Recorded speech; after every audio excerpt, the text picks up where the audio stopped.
Hello, friends. Zoe and I are back from our vacation, and it feels really good to be home. We spent most of July on the eastern seaboard, visiting Zoe's family and friends who she hadn't seen in a few years and I had never met in person because of COVID. The trip was a perfect preparation for the new year. We time traveled into Zoe's past, visiting the places in the Bronx where her mother and grandmother had lived, and where her father grew up, and where her parents met. We visited the apartment she grew up in Riverdale, and the elementary school where she and Nancy Ordgell both attended. We stayed in the East Village with her step parents and walked around where Zoe spent a lot of time growing up, her artist grandmother's apartment, so many places that stirred up memories and that helped shape her and directed her on her path. She invited me into this time traveling adventure with rich and vivid memories, moments of great challenge, and so many blessings. We spent time with friends she has had since childhood. What a gift that is, to have people in your life that have known you all your life. It was a chance for Zoe to examine old scripts, let go of things that she no longer has any use for, and more fully appreciate the gifts that were grounded in these places. For me, it was a chance to hold space for Zoe, witness and honor deep connections. It felt like so many of the stories I'd heard about her early life suddenly became more alive. It was kind of like when Dorothy visited, or she lands in Oz, and the scene shifts from black and white into brilliant color.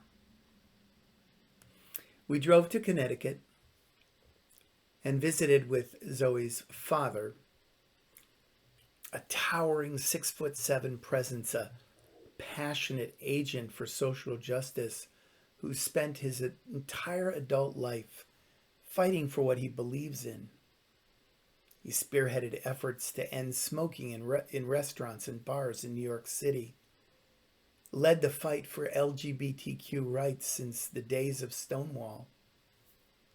He ran campaigns to elect New York mayors, top state officials, and was in charge of mobilizing the state during presidential races. I got to picture Zoe growing up amidst all the chaos, the excitement, the daughter of a man whose work never ended. A raconteur with an insatiable thirst for healing the world, with an ideology that does not allow for religion, making his daughter's rabbi fiance a bit puzzling, though he was ever gracious and welcoming. We went up the eastern seaboard and we spent time with Zoe's mother and stepfather in northern Maine. After years of phone and Zoom contact, it was so lovely to share the immediacy of a face-to-face encounter. What a pleasure to have the luxury of time with the mother of my beloved, someone who has been so supportive of our relationship from the very beginning. We got to spend 4 days on Vinyl Haven, one of 3,000 islands off the coast of Maine. We stayed in Zoe's stepfather's house, an amazing 19th century wooden structure with a palatial kitchen that had once served as a mechanic's garage and still had some sculptural remnants from that past. All the produce is grown on farms on the island, and the fish and seafood we ate were all caught that day. I'd never spent time in a lobsterman's culture, and it is a unique and culture indeed. Vinyl Haven was the primary source of granite for New York City, Philadelphia, and Boston, and all the island has to show for it are cavernous quarries. These quarries are now filled with water and are glorious, immense swimming holes that we got to cool off in. Finally, we went down to New Jersey, where we visited the summer camp that Zoe attended for numerous years in her youth. The camp is located in Stokes State Forest and was run by the New Jersey School of Conservation.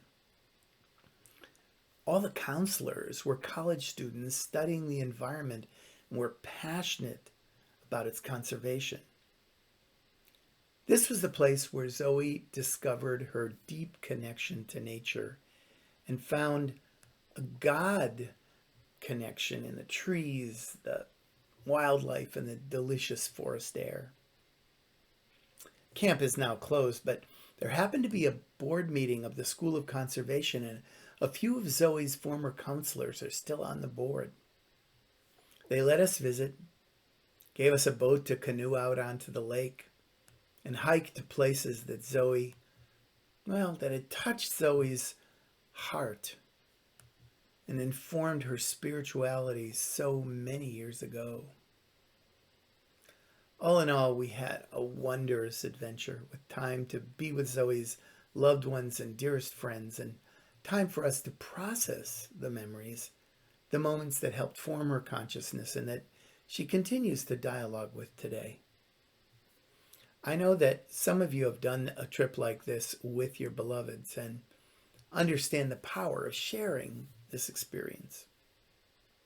Zoe and I are both filled with gratitude and ready to move fully into our preparations for the High Holy Days. Stay safe and be well. Shalom uvracha.